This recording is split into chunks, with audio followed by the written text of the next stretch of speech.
Halo, assalamualaikum, selamat pagi teman-teman The Car Vlog. Ini hari kedua atau hari terakhir nih di acara anniversary Double Cabin Indonesia yang ke-12.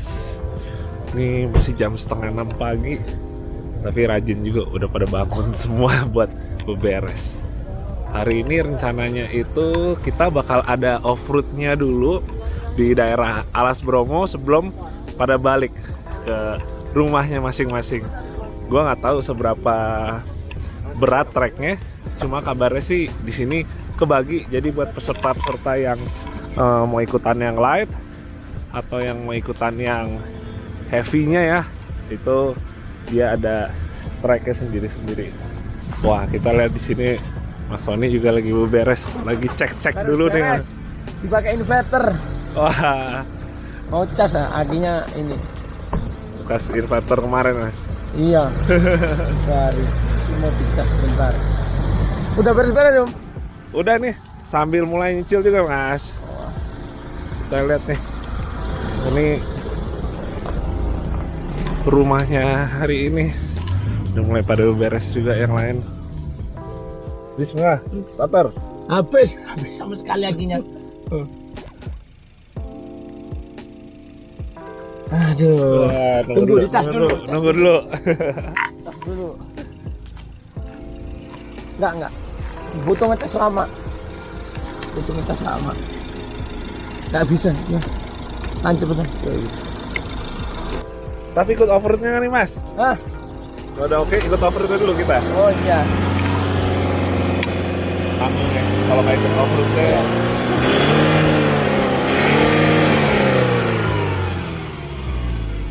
Penuh inverternya, habisin baterai. Gendot banget sih. 500 watt.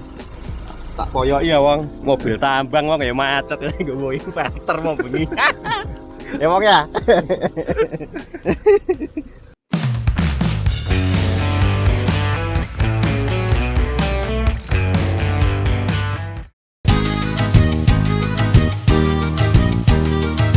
Iya, belum apa-apa udah kajian makanan lagi.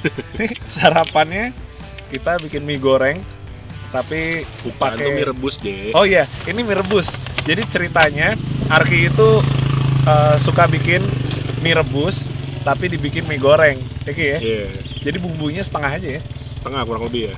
Setengah aja. Soalnya kalau misalnya pakai bumbunya mie rebus semua dikasih untuk ukuran mie goreng terlalu Asin.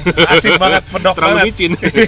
Jadi resepnya Arki itu mie goreng, Rebus. pakai mie rebus, pakai Iya, mie rebus, bumbunya setengah aja. Setengah aja. Terus tetap karena masih ada sisa steak kemarin, kita pakai steak Jadi kita sama ngabisin stok. ngabisin sebelum pulang. Oke, kita makan dulu ya. Makan.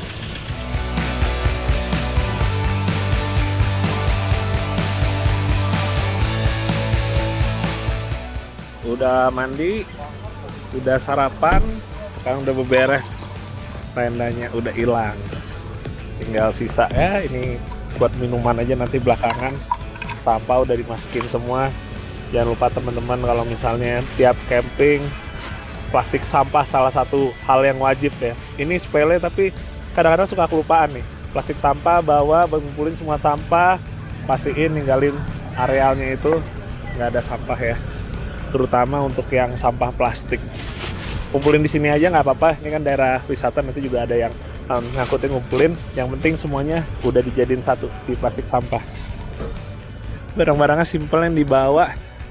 Meja udah dilipat, alat masak yang kotak warna hijau.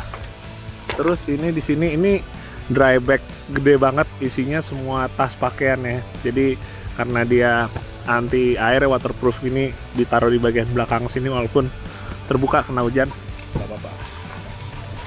Buat ransum. Ransum ini cool box karena kita di perjalanan mulai butuh minuman yang dingin lagi ya Ki ya. Udah mulai turun ke bawah, mulai panas cuacanya. Kita masukin lagi ke cool box, taruh di kabin aja biar ngambilnya gampang. Ini abis ini rencananya ada off-roadnya, emang acara dari panitia di Alas Bromo itu. Nah, katanya sih ada trek yang ringan buat yang peserta yang mungkin mobil lebih minimalis. Gue akan masuk ke situ pakai New Triton ini, cuma kita sambil lihat juga kondisinya ya. Cuma gue yakin sih kalau panitia bilang emang udah ada disediain yang light untuk mobil-mobil yang emang masih menggunakan bahan AT gitu, oke lah kita masuk juga ke sana karena salah satu yang gue incer juga untuk off-roadnya juga ya. Udah lama banget ya off-road bareng temen-temen rame-rame CR apalagi di luar kota gini. Oke, nanti kita jajal.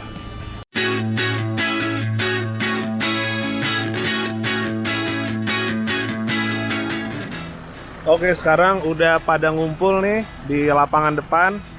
Ini line up yang bakal ikutan off-road. Nanti rencananya ada 2 track yang light sama yang heavy-nya ya. Mungkin medium kali ya, bukan heavy. Tapi sebagian peserta juga ada yang langsung balik ya ke rumahnya masing-masing. Jadi emang nggak wajib untuk ikutan off-roadnya, kita pilih aja sih. Kalau gue pastinya kalau disuruh pilih, teman-teman juga tahu pasti jawabannya, mendingan off-road atau enggak. Kita nunggu briefing dulu buat diarahin dari panitianya masalah rutenya yang bakal kita tempuh hari ini. Kita lihat sekilas mobil-mobil yang ikut off-roadnya hari ini ada apa aja nih. Sebenarnya kan intinya sih udah pada modifikasi, ditinggiin, ban ganti kayak MT. Habis itu juga ada yang udah ganti bumper dan pasang aksesoris macam-macam. Nah, yang gue pakai full standar ya, New Triton Ultimate. Wah, ini cutting stickernya modifikasinya. Oke, ada kuda juga. Apakah kuda ini ikut off-road? Satu tenaga kuda nih yang ini nih. Yang lain kan ratusan.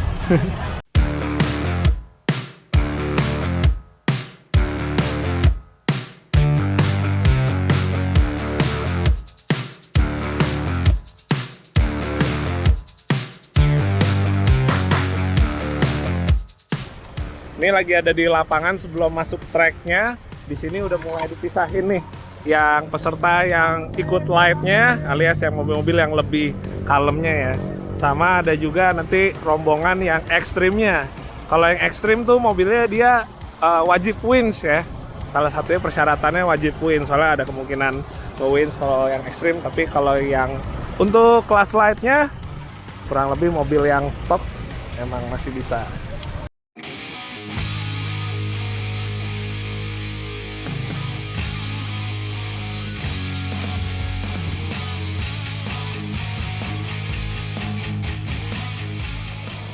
Kita udah masuk ke bagian yang off-roadnya nih. Sekarang saatnya untuk pindahin dulu 2H, kita pakai 4H yang lock aja deh. Oke, masuk gede. Kita mulai. Kita ganti.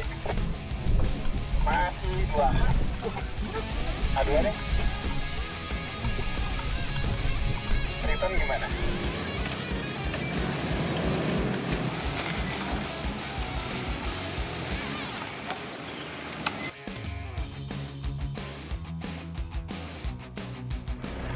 Kita udah masuk ke areal off-roadnya. Karena gue pakai bannya AT ya, bukan MT. Jadi sebenarnya salah satu rekomendasi yang dilakuin itu adalah kurangin tekanan anginnya. Biasanya kan 30 ke atas, kita bisa kurangin sedikit aja. Kalau misalnya emang tracknya itu tergolong kering ya. Terus udah gitu, kalau misalnya tracknya kita ngomongin modelnya dia masih flat-flat aja, sebenarnya pakai 4H aja cukup.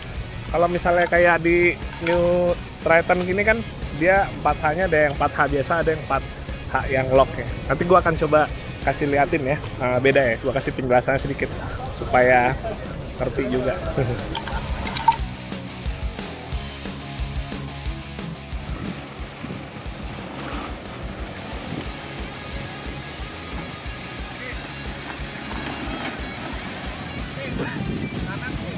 Angkangin aja.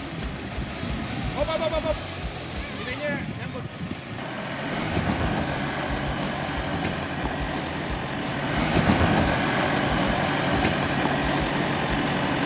Terusin aja.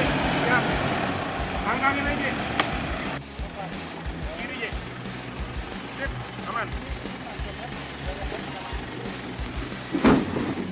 Wah,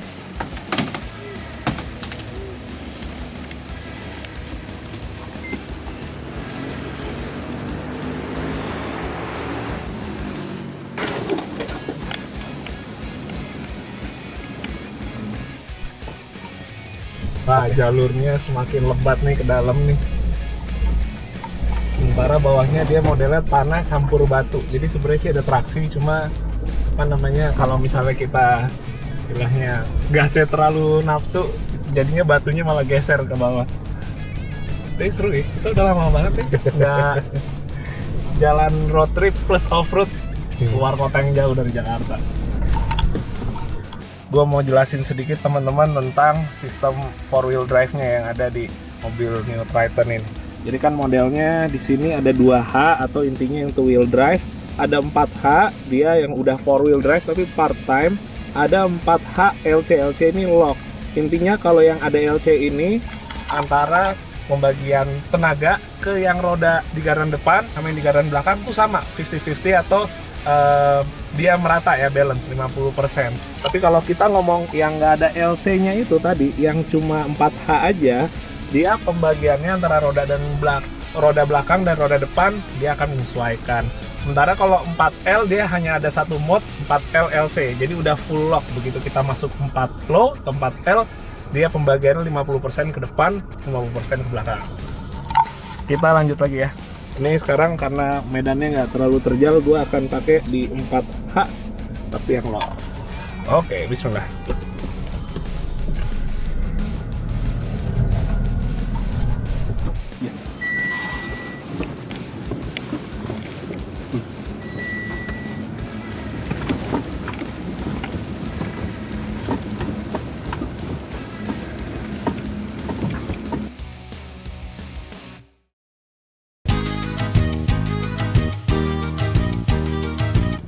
Kita udah nyampe di tempat istirahatnya dulu bareng teman-teman yang tadi ikutan masuk ke CR yang lain. Ini makan siang kita kali ini, sambal tumpang kayak pecel Madiun gitu modelnya, tapi ini salah satu makanan khas di daerah Solo dan sekitarnya nih. Terus ini kayak sambal kacangnya sih, dia ada kayak tempe-tempe, oh tapi ini polosan, tapi intinya sambal kacang, telur, terus berbagai macam sayuran, toge dan kawan-kawan. Yang ini nasi putih. Lawan makan.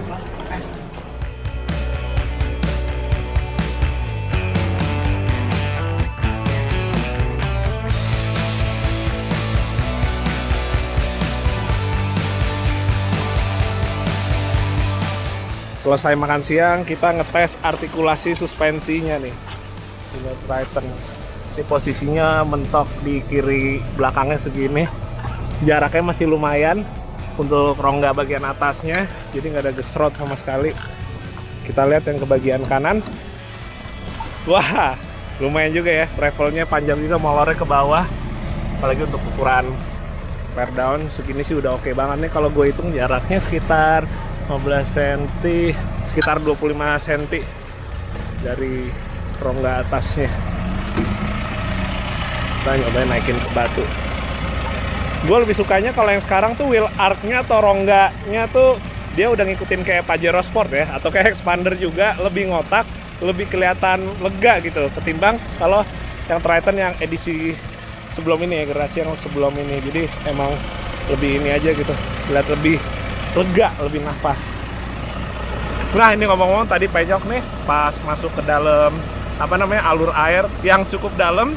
Walaupun sebenarnya mobilnya sih lewatnya enak aja sih, tapi agak kena sedikit. Dia udah kenanya nyut pelan gitu. Ya nggak apa-apa, udah gede, namanya juga off-road ya nggak. Ya kita lanjutin lagi. Sekarang gantian nih, Arki yang bakal ada di balik setirnya. Profesor off-road ya, berbadan kecil. Kita lanjut lagi ya, trek yang light bareng teman-teman.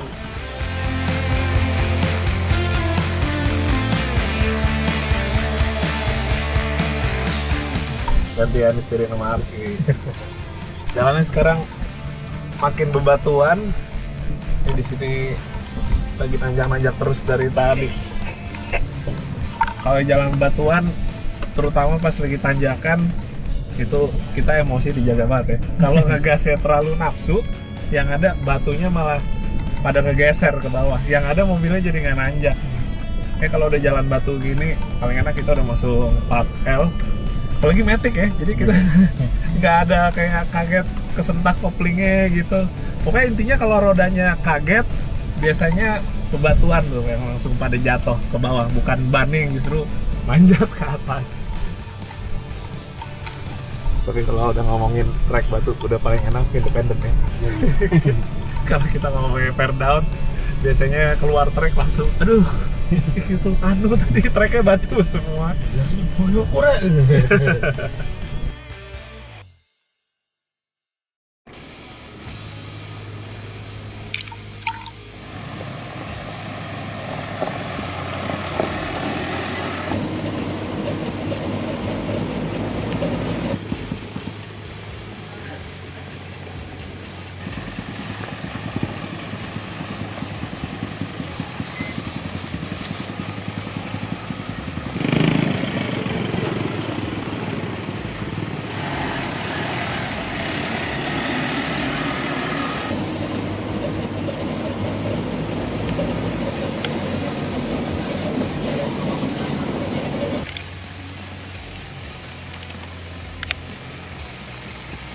Ini lagi ada di posisi turunan yang lumayan curam buat ukuran mobil standar dan ngebelok ke kiri.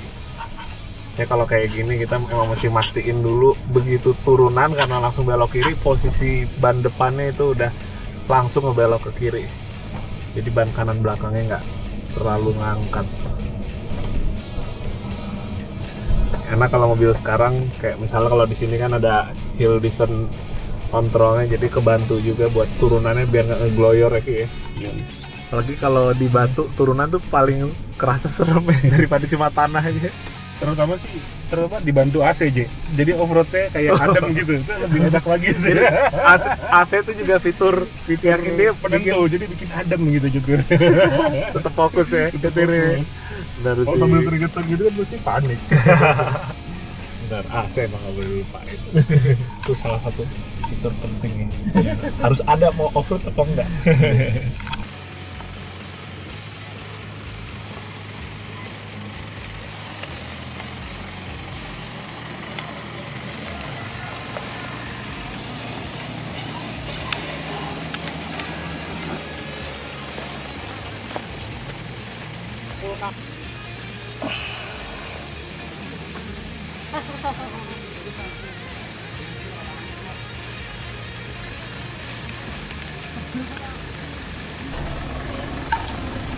Kalau kita lagi lewatin jalur yang modelnya dia emang ada lubang kanan kiri kayak gini, ini penting banget untuk kita ngeposisiin roda yang depan sama belakang.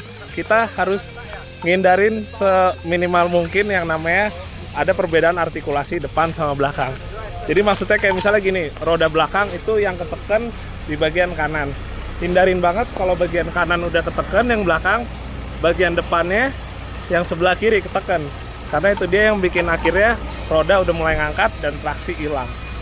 Apalagi buat mobil yang emang nggak pakai LS atau locker ya, itu jadi agak nyusahin banget. Jadi kita harus mastiin sebisa mungkin roda tuh semua tetap nempel di tanah ya, biar tetap ada traksinya.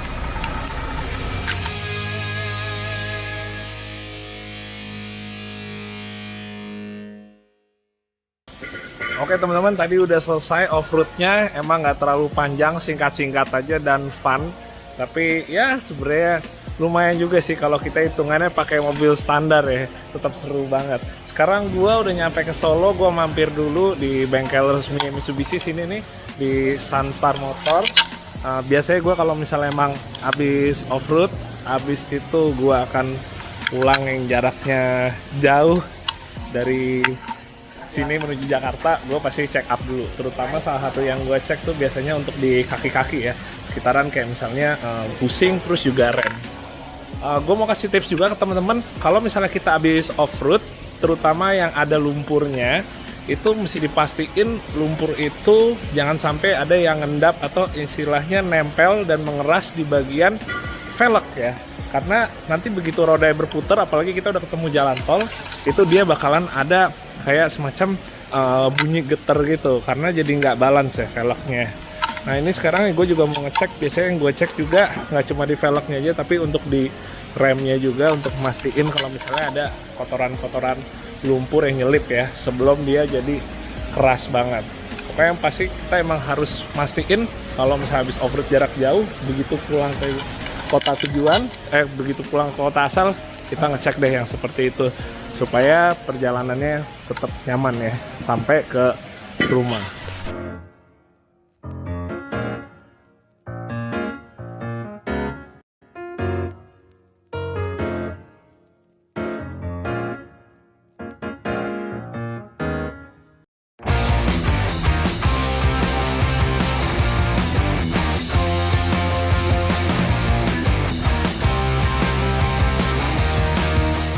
Oke teman-teman, alhamdulillah akhirnya kita udah di perjalanan pulang ke Jakarta. Seru banget nih, 2 hari kita bareng anak-anak di Camp ID. Gimana? Oke, acaranya seru. Ternyata juga gua baru ini sih tahu kalau di Camp ID itu ternyata anggotanya banyak banget dan mereka kompak solid banget juga dan bikin acara bisa seru gitu. meriah. Ya. Meriah.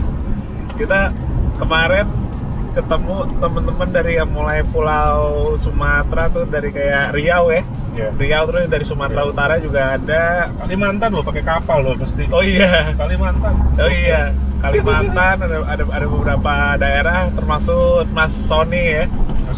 Mas Sony sama teman-teman dari NTB. Kaltim ya. Terus ada NTB juga. NTB, Bali. Kalau Pulau Jawa sih lengkap ya. Lengkap semua, komplit gitu. Banyak kenalan baru sama teman-teman di Camp ID yang selama ini mungkin gua ya kebanyakan yang tahu yang Jakarta aja ya. Tapi mungkin buat Arki yang baru gua ajakin Newbie banyak banget temu teman-teman baru. Oh iya, teman-teman, gua tuh pengen bilang gitu kayak sekarang kalau gua lihat nih double cabin ya, bukan komunitasnya tapi maksudnya keberadaan double cabin tuh sebenarnya udah bisa menjadi salah satu mobil rakyat juga gitu. Soalnya ini mobil emang benar-benar multifungsi juga ya. Nggak kalah sama kayak mobil taruhlah sekarang LCGC apa small MPV gitu kan. Buat kalian yang memiliki gaya hidup aktif nih cocok banget. Gaya hidup aktif ya, bener. Sekarang kita mau mewahnya juga dapet pakai di Camp. Tenaga enak, iritnya juga dapet. Tenaga ya betul. Terus itu kalau mau yang murah juga yang second sekarang kasarannya itu lumayan banyak pilihan opsinya gitu. Banyak pilihan. Jadi kalau yang suka nonton channelnya Mas Sony kan juga bisa lihat tuh tips-tipsnya gimana. Nyari di cap busuk ya. Itu berguna banget sih, manfaat banget. Tapi selain itu juga teman-teman, kayak misalnya kalau gue gitu tinggal di Jakarta, jalanan tuh harian tuh juga banyak ketemu yang rusak juga. Nggak kayak mungkin di daerah aja gitu. Pakai mobil tinggi, pilihannya kalau nggak SUV ya double cabin yang enak, yang kayak lo lewatin jalan rusak gak harus pikir aduh gitu ya. Takut ketahuan. Dan itu dari secara volume ya, terutama SUV atau double cabin itu kan posisi nyetirnya tuh kita tinggi ya, jadi sebenarnya menurut gue ngerasa lebih safe sih kalau untuk jalan harian, jalan kayak entah jalan jauh gitu, karena posisi nyetirnya point of view kita tuh enak gitu, jelas ya posisinya tinggi. Iya sih, benar banget. Kalau misalnya pakai double cabin yang pasti juga ya karena ada bak di belakang jadi bawa barangnya juga enak. Tadi gue bilang tuh yang gaya hidupnya aktif tuh bawa barang gitu ya. Termasuk juga yang mungkin kerjaannya loadingan. Iya, tapi benar, maksudnya kayak di negara-negara tetangga, misalnya Australia atau kayak Thailand, itu udah kayak jadi mobil rakyat ya. Kalau di Indonesia emang sayangnya pajaknya tinggi, jadi ya masih dianggap barang mewah. Padahal kan ya apa ya nggak juga sih, maksudnya sekarang kalau kita ngomong mobil 4x4 gitu, pajaknya ditinggiin karena dianggap mobil mewah. Padahal itu kan banyak yang pakai 4x4 justru bukan buat kayak memperlihatkan gue orang kaya, tapi kebanyakan buat kerja malah sekarang, ya kan? Kenapa buat kerja malah jadi mahal? Malah disusahin gitu kan? Kalau misalnya mahal gara-gara misalnya fitur atau trim gitu masih ya oke lah. Tapi kalau misalnya secara fungsi doang, maksudnya kenapa gitu kan? Iya sih. pengen banget sih ya kalau misalnya double cabin emang bisa lebih murah lagi, lebih accessible. merakyat. Lebih accessible. merakyat. Iya. Apalagi kayak gua gitu juga dibantu Arki, kita pengen pokoknya ngegedein dunia 4x4 di Indonesia. Dibantu teman-teman lain juga yang emang aktif di dunia 4x4 atau off-road gitu. Salah satu yang jadi impian kita ya emang pajak mobil kayak gini bisa lebih disesuaikan lagi ya. Iya. Ya nggak sih, sesuaiin lagi gitu. Terus ngomong-ngomong kemarin kita 2 hari ke sana, kita ngelihat banyak style double cabin di Indonesia. Bahkan sampai kemarin pas ketemu sama Mas Sony, wah seneng banget. Kita saling juga sharing, tukar pikiran gitu. Gue juga dapat banyak ilmu bermanfaat. Kalau misalnya kayak kita mau nyari di cap nih XX tambang yang perlu diperhatiin apa aja, wah dapat ilmu baru. Tapi terus serunya juga, maksudnya gue juga merasa jadi kayak dihargai. Mas Sony pun juga banyak nanya gitu tentang di dunia lebih ke off-roadnya gitu ya. Dia kayaknya juga excited ya lihat. Iya, Lihat dia nanya ngobrol sama lo tuh gue ngerti dia tuh semangat banget gitu, kayak Semangat penasaran gitu. kaget gitu ternyata juga ya. Alhamdulillah Mas Sony pun juga ternyata juga dari awal sering ngikutin perjalanan balap gue gitu. Jadi dia juga dapat ilmu juga gitu yang lebih ke arah per off-roadan gitu ya. Dia sampai nanya segala macam speed off-road apa gitu. Jadi selama ini kan cuman dunia perbengkelan terus jual beli gitu. Jual kan. beli, Kalau yang secara pelakunya ya dia mungkin kalau off-road dia mungkin belum terlalu gimana gitu kali. Jadi makanya dia kelihatan penasaran, pengen tahu banyak. Lebih yang gitu. ke arah off-road deh. Jadi kemarin sempet kan yang di part 1 juga gua sama Mas Wahid, Mas Sony, kita muter-muter sambil kasih liatin mesti, oh kalau ini style-nya nih kayak gini nih, terus barang-barang yang spesifik off-road ini fungsinya buat apa, kayak gitu kan. Soalnya sambil ngoporin Mas Wahid juga. Ngoporin Mas Wahid buat, kan kemarin udah beli Ranger itu kan. Oh, ya yang- moga-moga yang ikutan gitu, gue lihat tuh. di Cap ID, terus habis itu nanti next ada acara, Mas Wahid bisa diajakin. Asik sih, seru banget. Iya sih. Ya udah teman-teman, paling segitu dulu. Gue pengen ucapin terima kasih buat teman-teman semua yang udah nonton nih dari part 1 kemarin sampai sekarang part 2, dan selamat ulang tahun lagi buat Bicap Indonesia ya. Semoga makin sukses. Dan sekarang kita tinggal nuntasin perjalanan pulang, insya Allah lancar semua. Dan juga jangan lupa buat kalian yang emang mau dukung dengan dunia 4x4 ataupun dunia off-road, jangan lupa ya buat subscribe di channel ini. Thank you Ki. Oke. Dadah semua, sampai ketemu lagi. Bye.